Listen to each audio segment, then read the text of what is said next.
네, 히브리서 성경 정독반 우리 13장 표시고요. 13절과 14절을 같이 읽도록 하겠습니다. 한 절 한 절 성경 정독반입니다. 자, 히브리서 13장인데요. 13절. 그런즉 우리도 그의 치욕을 짊어지고 그의 능욕을 지고 영문 밖으로 그에게 나아가자. 13절. 여러분 그런즉으로 시작하죠. 13절이 그런즉 했으니까 12절과 상관이 있을 것 같습니다. 그런데 13절에 그런즉 우리도, 주어가 우리도인데, 그러면 12절에는 예수도 그랬습니다. 예수님께서 이러이러하게 하셨기 때문에 우리도 예수님을 따라서 이렇게 하자, 이렇게 연결되어 있죠. 근데 12절도 그러므로 되어 있으니까 그 11절하고도 상관이 있겠죠. 11절은 이는 죄를 위한 짐승의 피는 대제사장이 가지고 성소에 들어가고 육체는 영문 밖에서 불사름이라. 여기 보면 구약의 대제사장 얘기가 나오고 있습니다. 그래서 구약의 대제사장이 제사를 드릴 때 그 짐승을 잡아서 짐승의 피는 성소에 가지고 들어가고, 그리고 그 제6은 제사의 고기는 영문 밖에서, 이 캠프 진영 밖에서 불살아 버린다 그랬습니다. 그런데 구약의 대제사장은 자기 피가 아니죠. 짐승의 피죠. 그리고 짐승이라고 하는 것이 가지고 있는 한계가 있죠. 그리고 제사장 자신이 가진 죄 때문에 또 자신도 한계가 있는 거죠. 이런 경우하고 다르게 12절은 예수님께서 완전한 제사장으로서 자신이 제물되어서 자기 피로서 완전한 거룩한 하나님의 흠없는 제물로서 드려진, 그래서 그 예수님의 핏값으로 온 백성들을 거룩하게 하려고 그랬습니다. 백성들을 거룩하게 하게 하기 위해서 예수께서 자기 피로서 고난을 당하셨다 그랬는데, 그 고난을 어디서 당하셨냐면 성문 밖에서 그랬습니다. 그러니까 11절과 12절이 서로 상관되어 있는 거죠. 그리고 12절과 13절도 상관되어 있죠. 예수께서 고난을 당하셨던 것처럼 우리도 영문 밖으로 그의 고난을 짊어지고 치욕을 감당하면서 그에게로 나아가자, 이렇게 돼 있다는 거죠. 그렇다면 이 영문 밖에서 또는 이 성 밖에, 진영 밖에라는 것이 무슨 의미가 있겠습니까? 그 요한복음 같은 데 보면 한번 19장을 보시죠. 요한복음 19장에 가서 보시면 17절에 보십시오. 요한복음 19장 17절에 보시면 저희가 예수를 맡음에 예수께서 자기 십자가를 지시고 해골, 히브리 말로 골고다라 하는 곳에 나가시니, 여기서 히브리 말로 골고다 그랬는데 이거 아람어로 골고다 이런 발음도 되죠. 그리고 그 골고다에서 나중에 갈보리, 골고다, 갈보리 이렇게 라틴어로 또는 현재 영어로 이렇게 유래된 것입니다. 그러니까 해골, 히브리 말로 골고다, 아람어로 골고다라고 하는 지명인데 거기서부터 갈보리가 나왔다, 이렇게 여러분 기억하고 계시면 되죠. 그런데 그 곳에서 예수께서 십자가를 지시고 18절 저희가 거기서 예수를 십자가에 못 박을새 다른 두 사람도 그와 함께 좌우편에 못 박으니 예수는 가운데 있더라. 빌라도가 표를 써서 20절 보시죠. 예수의 못 박히신 곳이 성에서 가까운 고로, 여기 보시면 예수께서 십자가에 못 박히신 곳이 이 성에서 가깝다 그랬죠. 그러니까 성에서 나온 거죠. 예. 성에서 십자가에 못 박히시기 위해서 나오시니 그랬잖아요. 17절에서. 예. 저희가 예수를 맡음에 예수께서 자기의 십자가를 지시고 해굴이라 골고다라고 하는 곳에 나오시니 그랬잖아요. 예. 그러니까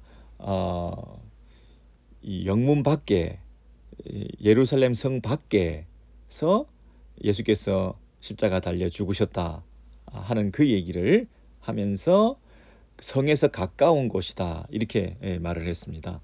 자, 그러니까 그 당시 예수님 당시에는 나중에 지도를 보면 여러분 아시겠습니다만은 그 예루살렘 성이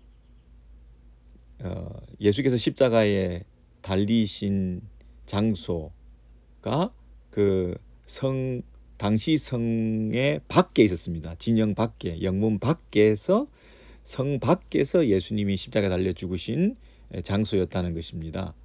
예, 골고다라고 하는 곳에 글로 가시게 되셨다는 거죠.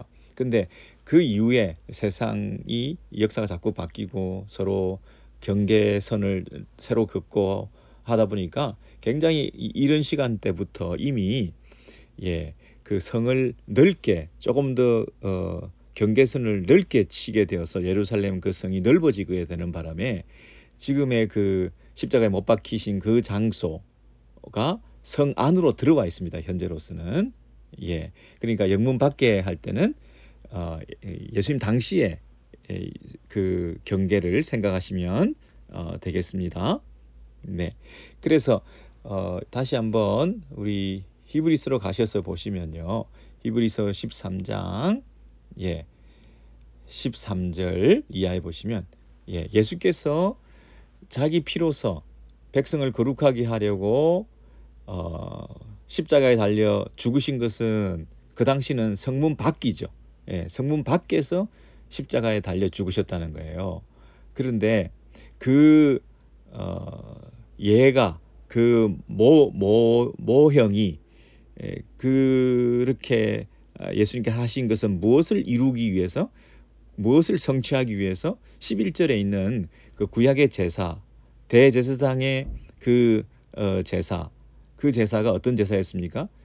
피는 대제사장이 가지고 성소에 들어가고 거기 육체는 영문 밖에서 불살았던 그 구약의 속죄일의 제사 있죠. 여러분 구약의 그 제사는 고기를 제사장이 다 먹는다 그랬죠. 근데 제사장이 먹는다는 얘기는 그 고기를 먹음으로써 그 고기를 드린 제사를 드린 제사자들이 가진 죄를 제사장이 짊어지고 대신 속해주는 용서해주는 그 뜻으로 제사장이 그 고기를 자기가 몸소 먹는다 그랬죠. 근데 고기를 먹지 못하는 제사들이 있다 그랬죠. 제사장 자기 자신을 위해서 드리는 제사, 그리고 온 회중들, 한둘 회중이 아니라 온 회중들의 그 제사가 드려지는, 그리고 속죄일에 대속죄일에 제사. 그러니까 이 대속죄일이라고 하는 것은 1년에 한 번 드리는 거잖아요. 그러니까 그동안 온 백성들이 뒤집어 쓰고 있던 그 죄, 부정, 오염된 것들, 이런 것들을 다 한꺼번에 해결하는 그런 큰 제사, 속죄일이지 않습니까? 그러니까 그럴 때는 한 제사장이 그 고기를 먹지 않고 성소에서 피를 뿌리되 고기는 자기가 먹지 않고 성문 밖에 그 모든 찌꺼기까지 다 고기를 불태워 버린다 그랬죠. 다 태운다. 여러분 성문 밖이라고 하는 것은 어떤 의미가 있습니까? 성문 안은 거룩한 곳이고 하나님께 예배하는 곳이고 정결한 곳이고, 그러나 만약 부정한 자가 있다든지 문둥병자가 발생했다든지 범죄한 사람이 있다든지 하면 그 성문 밖으로 쫓아내지 않습니까? 그 성문 밖으로 나간다는 것은, 성문 밖은 부정한 곳이고 저주가 있는 곳이고 심판이 있는 곳이고 정결을 회복하기 위해서 기다리는 곳이고 그렇잖아요. 그건 저주의 땅이라고 얘기할 수 있고, 성문 안은 거기서는 예배와 거룩이 있는 땅이다 이렇게 말할 수 있거든요. 네. 그런데 성문 밖으로 나가서 예수께서 불태워졌다, 십자가에 달려 죽으셨다, 완전히 소멸되셨다, 완전히 그곳에서 몸을 찢기셨다, 피 흘리셨다, 자신을 완전히 죽이셨다 하는 얘기는 그 구약에서 완성을 바라보고 있던 그 속죄의 제사가 예수 안에서 완성되었음을 성취하시는 사건이죠.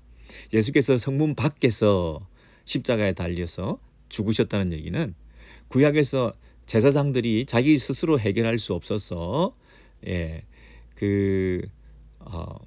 짐승의 고기를 스스로 먹지도 못하고 성문 밖에 가지고 나가서 불태워야만 했었던, 성문 밖에서 불태워짐을 통해서 자기가는 스스로 해결할 수 없었던 그 완전한 제사를 기대하고 바라보고 소망하고 하는 그런 여지를 남겨두었던 구약의 제사였지 않습니까?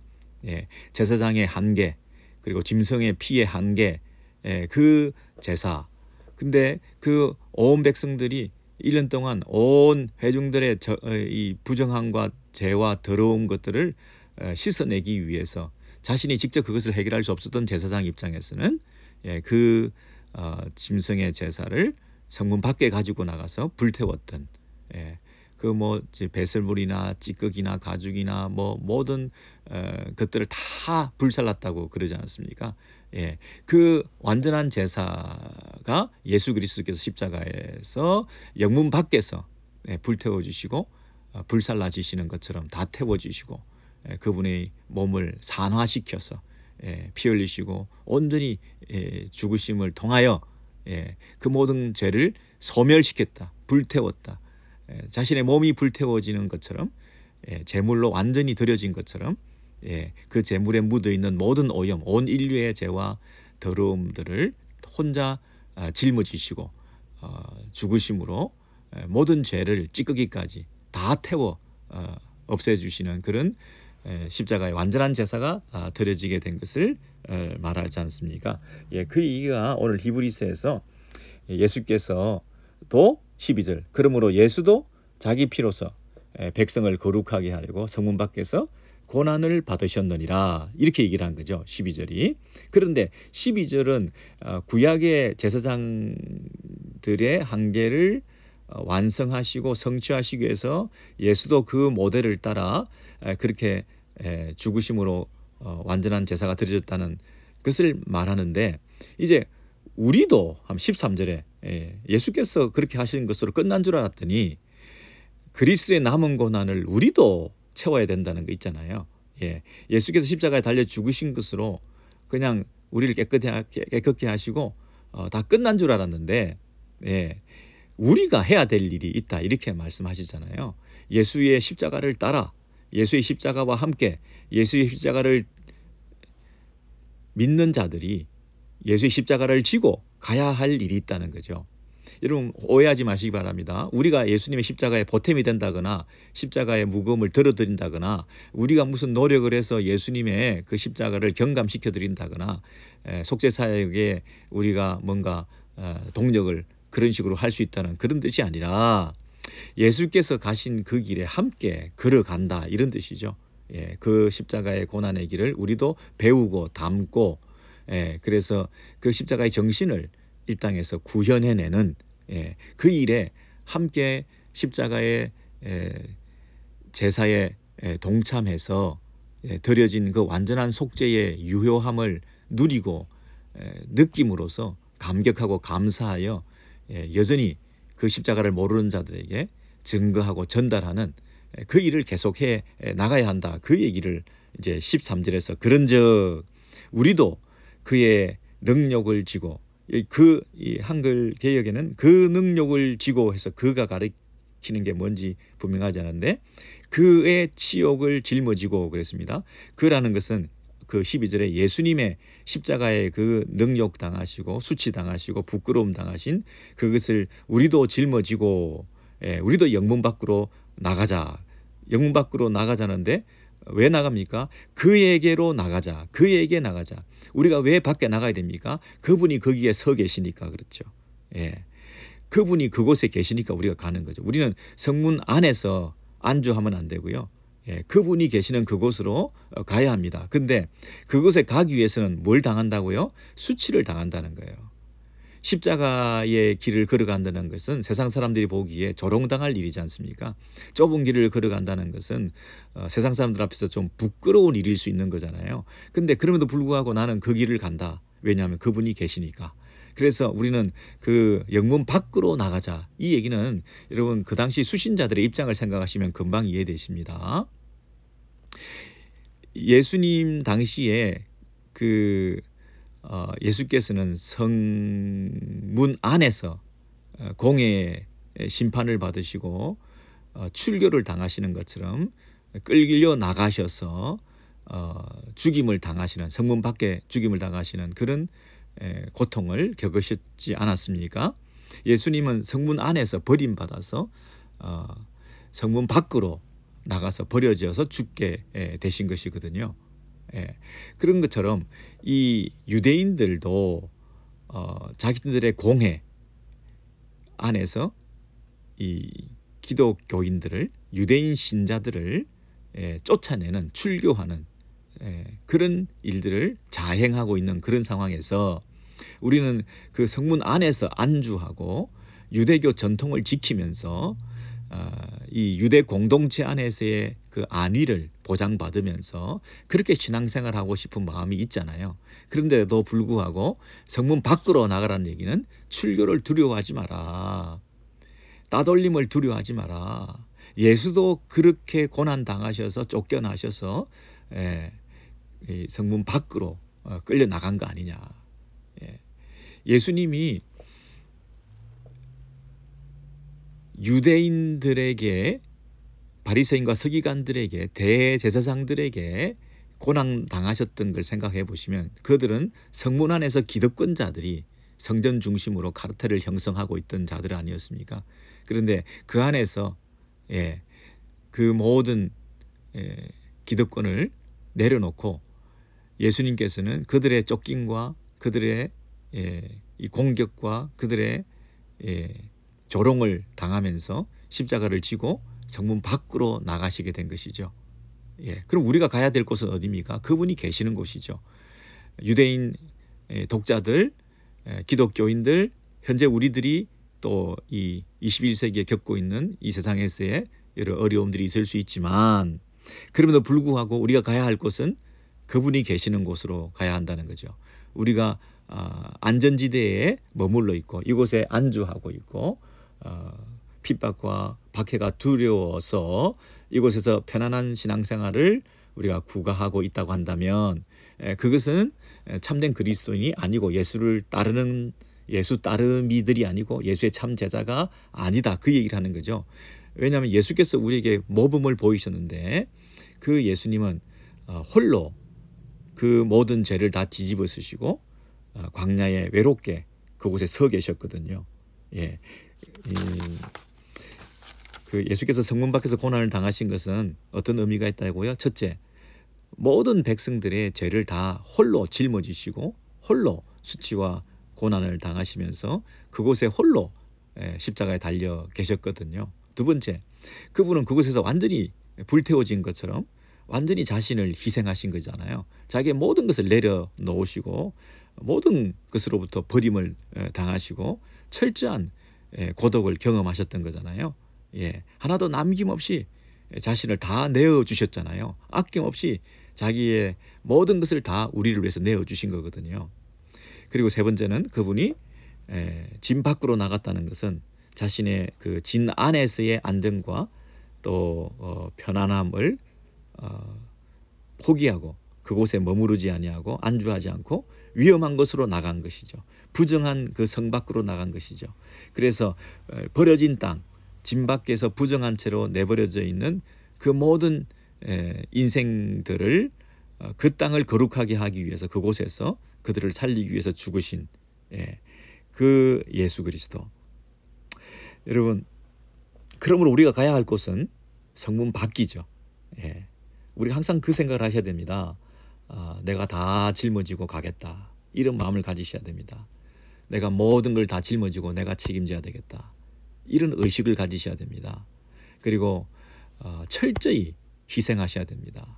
다 불살라지셔야 됩니다. 뭔가 아직도 남아있는 게 있어서는 안 됩니다. 온전한 희생이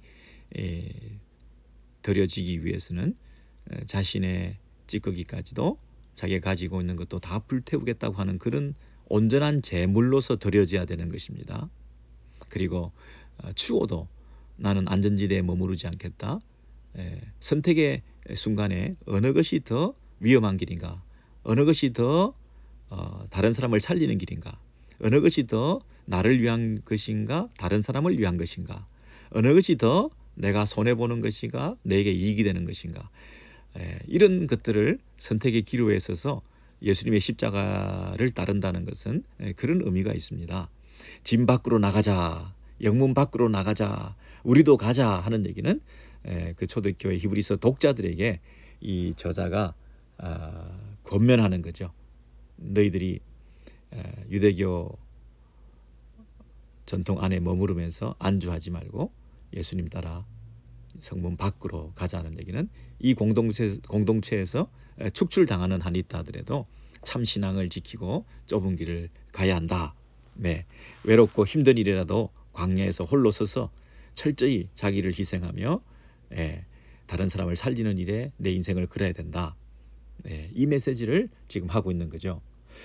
여러분, 제가 이렇게 말은 쉽지만 저 자신도 그렇고 여러분도 그렇고 이런 삶을 철저하게 살아간다는 것이 쉬운 일이 아니지만 늘 다짐하십시오. 11절부터 읽으시면 됩니다. 구약의 제사, 대제사장, 완전한 제사가 아니었던 그 제사에 영문 밖으로 불살랐던, 그러나 그때도 완전한 제사를 기대했던 소망 가운데 예수께서 친히 오셔서 완전한 제사를 성취하시고 예수께서 그 일을 이루셨거든요. 그러므로 우리도 그 예수를 따라 우리의 삶을 편안한 삶에서부터 불편한 삶으로, 내 이익을 챙기는 삶에서 다른 사람을 위하는 삶으로, 영문 안에서 머무르고 싶은 우리의 이런 본성을 영문 밖으로 사람들의 수치를 당하는 한이 있다 하더라도 그 조롱을 받고 그 십자가를 짊어지면서 우리는 밖으로 가야 한다. 이런 그 마음을 가지시고 우리가 신앙생활을 한다면 얼마나 그것이 의미 있겠습니까? 보람되겠습니까? 가치 있겠습니까? 한번 사는 인생인데요. 너무 자기를 위해서 나의 편리와 안전을 추구하는 그런 삶이 아니라 모험적이고 희생적이고 적극적이고 하나님 앞에 조금 더 희생적으로 헌신할 수 있는 그런 어떤 결단의 순간이 매 순간 좀 있으면 좋겠습니다. 오늘도 내가 어떻게 할 것인가, 내가 이 상황에서 내가 어떻게 할 것인가, 이게 영문 안에 거하는 건가, 영문 밖으로 나가는 건가. 과감하게 영문 밖으로 나갈 수 있는 것은 그곳에 예수님이 계시기 때문입니다. 그 마음으로 우리가 신앙생활을 한다면 이렇게 우리가 안주할 수는 없는 거죠. 여러분 14절에 사실은 그 앞에 왜냐하면 for라고 하는 접속사가 붙어 있습니다. 왜냐하면 우리가 여기에는 영구한 도성이 없으므로 장차 올 것을 찾나니 할 때 그 14절이 또 13절하고 어떻게 연결되어 있습니까? 13절의 이유가 14절입니다. 그죠?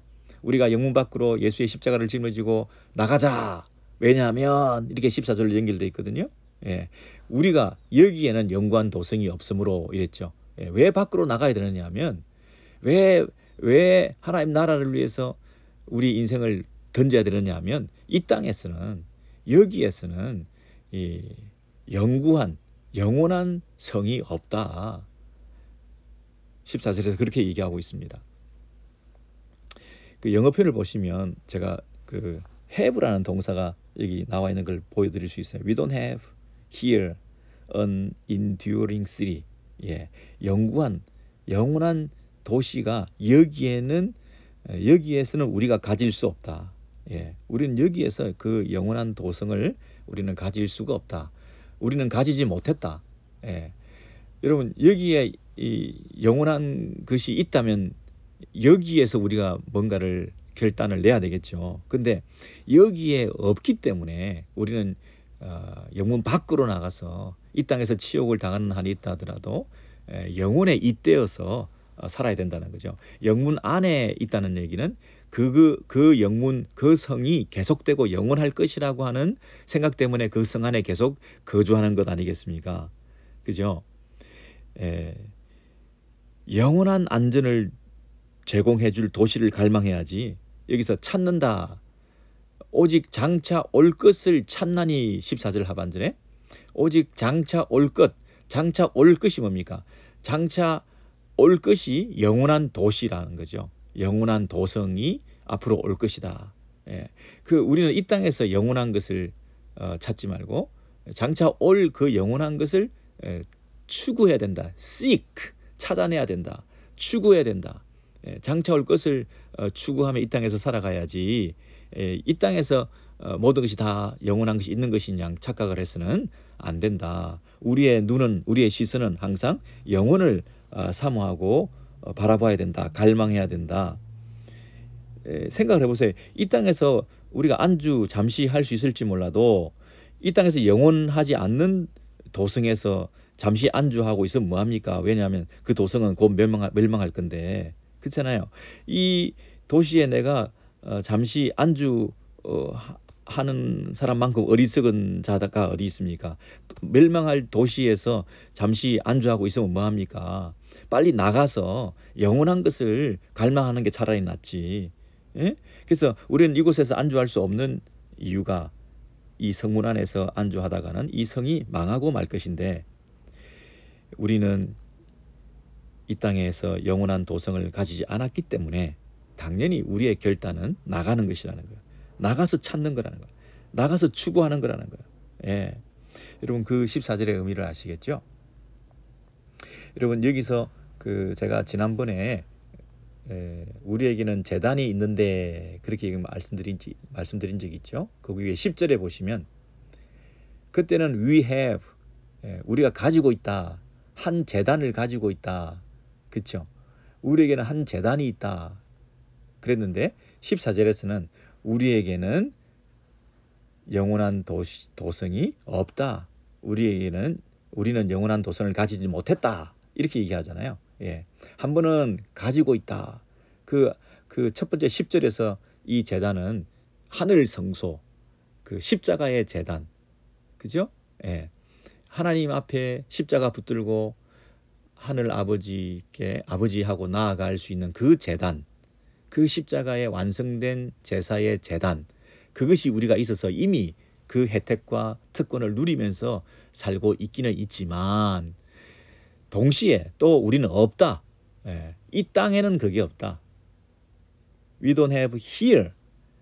여기에는 없다. 그러므로 완전한 영원한 도시는 장차 올 것이다. 완성될 것이다. 이미 누리고 있지만 아직 완성되지 않았다. 이미 이루어졌지만 아직 완전히 성취되지 않았다 하는 already not yet 하는 그 사이에 그 텐션이 있죠. 이미 임했지만 아직 임하지 않았다. 완성되진 않았다. 제가 늘 말씀드리죠. 봄이 왔지만 아직 완연한 봄은 아니다. 이미 봄은 왔는데 아직 봄이 완전히 오지 않았다는 그 사이에는 약간 텐션이 있죠. 약간 고샘추위도 있죠. 약간 그 갈등과 또 다시 이 겨울이 온 것인가에 대한 두려움이 잠시 엄습해오죠. 봄이 온 줄 알았는데 여전히 추위가 있으니까 아직 겨울인가벼 하고 마음이 불편할 수 있죠. 봄이라는 확신이 없는 거죠. 추위가 오면. 그래서 다시 마음이 움츠러들고 이건 봄이 아닌가 보다 하는 그런 마음이 있죠. 세상에서 나왔죠. 성문 밖에서 나왔죠. 그렇지만 나오니까 광야인 거예요. 출애굽했죠. 예, 애굽에서 나왔는데 그것이 구원이 아니라 가나안에 들어가기에는 아직도 시간이 남은 거예요. 근데 그 광야길에서 이 천국을 맛보며 이미 나왔다는 확신을 가져야 되는데 광야길을 가는 동안 너무 힘드니까 차라리 애굽이 낫다 하고 돌아가려고 하는 속성이 우리 안에 다 있다는 거예요. 세상이 낫다. 유대교가 낫다. 다시 원래대로 전통적인 규례를 지키면서 구약의 제사의 예법을 따라 음식의 규례를 지키면서 할례를 행하면서 절기를 지키면서 그렇게 사는 것이 더 편안하다. 그게 위로가 된다. 그게 마음의 단단함을 생기게 만든다. 마음에 굳건하게 만들어주는 종교심을 만족시켜준다. 이게 진짜 신앙생활인 것 같이 이건 도대체 뭔지 모르겠다. 출애굽했는데 광야에서 이 고생을 할 바에야 차라리 안전지대에 머물러서 광야에서 머무르지 말고 애굽에서 밥도 맛있게 먹고 집도 있고 처자식도 잘 보존할 수 있는 차라리 그곳이 낫지 여기는 허벌판에서 이게 뭔지 모르겠다 하는 이런 생각이 들 때가 있거든요. 이럴 때 우리의 신앙생활은 어떻게 계속 유지해 나갈 수 있을 것인가. 그래서 제발 시대착오적인 이 돌아가자. 지금이 역사적 사명, 지금 나에게 주어진 시대적 사명, 그 현실 인식 이런 게 있어야지 내가 어디에 서 있는지도 모르고 어디로 가는지도 모르고 다시 역사를 돌이키고 회귀하려고 하는 안전지대에 머무르려고 하는 다시 원래대로의 그 회귀 본능으로 돌아가서 유대교적 전통으로 그냥 머무르고 싶은 이 유대인 출신 기독교인들에게 이 말씀을 주시면서 이미 임했지만 아직 완성되지 않은 이 상황 속에서 너희들이 해야 될 일이 뭔가에 대해서 알려주고 싶어 하는 거죠. 뭐를 해야 되냐 하는 것은 장차 올 것을 찾아라 이렇게 얘기하고 있죠. 이 땅에서는 영원한 도성이 없다. 그러므로 장차 올 것을 기대하고 바라보아라. 재림에 대한 소망, 하나님 나라가 완전히 완성될 것을 기대하는 소망이 없으면 지금 하나님 나라는 겨자씨와 같고 미미하고 로마의 그 제국이 더 팽창하고 팩스 로마나가 제공하는 그 평화가 더 안전한 것 같고 그 제국의 질서하에서 그하는 것이 우리의 마음에 더 위로가 되고 거기에 기대고 싶은 이 속성들이 우리 안에서 막 꿈틀거리지 않습니까? 근데 로마 제국 그 당시 세상에 패권을 쥐고 있는 그 로마 제국을 우리가 의지할 것인가? 아니면 미미한 겨자씨와 같은 여전히 핍박을 당하고 있는 예수를 믿으면 죽어나가는 이런 박해 상황 속에서도 이 하나님 나라가 장차 올 것을 기대하는 그 기대를 가지고 이 땅에는 영원한 것이 없다 하는 확신을 가지고 그 영원한 하나님 나라를 소망하면서 이 땅에서 기다릴 수 있느냐, 그것을 추구하고 갈 수 있느냐, 이게 지금 우리에게도 동일한 똑같은 그런 신앙이 요구되는 그런 시점에 우리가 있지 않습니까? 순간순간 결단을 하셔야 됩니다. 초대교회 성도들이 순간순간 순교자적인 결단을 했습니다. 이거 죽느냐 사느냐의 문제 아니었습니까? 유대교로 돌아가지 않으면 이런 여러 가지 손해를 보는 상황에서 심지어 목숨을 뺏어가는 상황 속에서 그럼에도 불구하고 십자가에 달리신 예수, 그를 따라 십자가에 달릴 수 있겠냐? 성문 밖으로 나갈 수 있겠냐? 하는 그 결단을 촉구할 때 우리는 어떤 결단을 해야 되겠습니까? 그냥 성문 안에 계시겠습니까? 순교를 당하더라도 경제적인 불이익을 당하더라도 내가 조금 자존심 상한다 하더라도 세상에 오해를 받는다 하더라도 그럼에도 불구하고 눈 감고 믿음을 가지고 성문 밖으로 나가서 십자가를 짊어지고 그 믿음의 길을 묵묵히 걸어가시겠습니까? 그것이 순교의 자리라 하더라도 그것을 지금 동일하게 우리에게 요구하고 계시지 않습니까? 그렇죠? 그러면서 15절로 이제 연결되잖아요. 15절에 연결되는 것은 지금 현재 임했지만 앞으로 임할 것을 기대하면서 already not yet 이 사이에서 이미와 아직 사이에서 우리는 뭐 할 거냐, 낙심할 거냐, 광야에서 주저앉을 거냐. 이 봄은 왔는데 아직 완전한 봄이 오지 않은 이 고샘추위 현장 속에서 우리가 몸을 떨면서 그래도 불구하고 그 영원한 나라를 우리가 소유한 자로서 우리가 흔들리지 않고 해야 될 일은 뭐냐?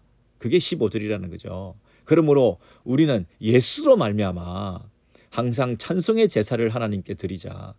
이는 그 이름을 정언하는 입술의 열매니라. 그 이름을 증가하는 입술의 열매니라. 오직 선을 행함과 서로 나누어 주기를 잊지 말라. 하나님은 이 같은 제사를 기뻐하시느니라. 아멘. 여러분, 예수로 말미암아, 예수로 말미암아 우리는 누구를 가졌어요? 예수를 가졌다는 거예요. 십자가에서 죽으신 예수와 함께 우리가 있다는 거예요. 예수의 이름으로 기도할 수 있게 됐다는 거예요.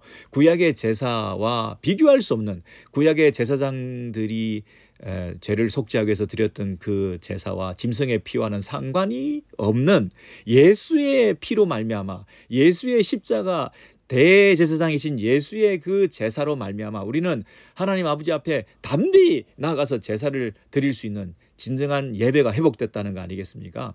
구약의 동물 제사가 더 이상 필요가 없게 되었고 구약의 제사장들이 더 이상 필요 없게 된 상황에서 우리가 붙들 수 있는 것은 참 대제사장이신 예수, 참 예수의 그 피, 제물의 피, 예수의 피를 붙들고 예수로 말미암아 이제 그 제사를 드리자는 거예요. 구약의 제사 말고 이제 예수의 피로 말미암아 하나님 앞에 드리는 진정한 제사를 드릴 수 있게 됐다는 거잖아요. 구약의 제사는 동물의 그 피를 가지고 동물을 제물로 삼아 드리는 그 구약 제사를 더 이상 우리는 드릴 필요가 없이 우리가 이제 예배 드릴 때는 그 제물을 뭘 가져와야 되느냐 하면 그 찬송의 제사를 하나님께 드리고 그 이름을 증가하는 입술의 열매를 드리고 그리고 선을 행함과 서로 나누어 주기를 잊지 말고 이게 제물이라는 거예요. 선행, 나눔, 이런 것이 예배의 제물이라는 거예요. 우리가 제사를 드릴 때 구약에서는 동물을 가지고 와서 제사를 드리는데 신약의 제사를 드릴 때는 이 찬송을 가지고 우리의 입술을 가지고 이 복음을 전하는 전도의 이 입술의 열매를 가지고 와서 하나님 앞에 서로 돕고 섬기는 사랑의 관계를 가지고 와서 이런 것을 제물 삼아 이것이 예배의 제사의 요소가 되어가지고 신약의 성도들이 함께 기쁨으로 하나님께 예배하고 이것이 하나님께 진정한 참된 기쁨을 드리는 예배가 된다는 거잖아요. 구약이나 신약이나 원리는 똑같습니다. 그리고 이 신약 성도들에게 요구되는 그 예배가 무엇인지에 대해서 하나님을 기쁘시게 하는 일이 무엇인지에 대해서 여전히 우리는 깨어 있어야 된다는 것입니다. 조금 어려운 일이 있다고 낙심하고 있지 말고요. 자기 연민에 빠져 있지 마시고요. 지금 핍박과 환난 상황의 초대교회 성도들이 이런 어려운 일, 이런 추위가 엄습해서 이게 겨울인갑다, 봄은 아닌가 보다 하고 다시 유대교로 돌아가려고 하는 이런 상황 속에서 그럼에도 불구하고 우리가 여기서 해야 될 일은 뭐냐면 참된 예배를 회복해라. 그 유대교적 전통에서 드렸던 동물 제사의 그 어두운 터널을 벗어나서 이제 진정한 예배를 드릴 수 있게 되는데 그것이 우리에게 가장 큰 기쁨이 되지 않겠냐. 우리에게 이 핍박과 환난을 이길 수 있는 유일한 길은 이 땅에서 하나님 앞에 참된 예배를 드리는 것으로 신령한 기쁨과 만족을 누리게 될 때에 그것이 우리에게 가장 큰 확신으로 우리의 신앙을 붙들어 줄 것이다. 다른 그 무엇으로 우리를 붙들려고 하지 말고 붙들어 매려고 하지 말고 예배를 통해서 하나님께 나아가서 하나님이 주시는 위로를 받고 하나님이 주시는 놀라운 은혜를 덧입어서 하나님이 주시는 그 음성을 통하여 새 힘을 얻고 내 마음의 확신을 가지고 하나님 앞에 영광 돌려드리는 이 남은 인생이 될 수 있는 것, 이것이야말로 진정한 신앙생활 아니겠냐, 이렇게 우리에게 말씀해 주시는 거죠. 여러분, 오늘 그 13절부터 우리 16절까지 간략하게 전체 흐름을 우리가 살피게 되었는데요. 초대교회를 생각하시면서 히브리서를 받았던 그 독자들의 형편을 생각하시면서요, 우리의 믿음을 한번 점검해 보시고 우리의 예배생활, 우리의 신앙생활, 우리의 구제와 섬김과 하나님 앞에 선교하는, 전도하는 이런 사역에 있어서 우리가 과연 예배를 잘 준비하고 있는가, 참된 제사의 제물들을 우리가 준비하고 있는가. 구약에서는 이 성도들이 얼마나 예배를 제사를 준비했습니까? 흠없는 하나님의 이 제물로서 드려질 수 있도록 그 준비한 제물들을 가지고 하나님께 영광 돌리는 그 예배를 우리가 준비했는데 우리는 얼마나 예배를 하나님께 기쁨이 되게 준비하고 있는지 이런 면에서 좀 살펴보시고 우리의 신앙생활을 한번 점검해 보시고 영문 밖으로 초대하시는 십자가로 우리를 부르시는 그 음성 들으시기 바랍니다.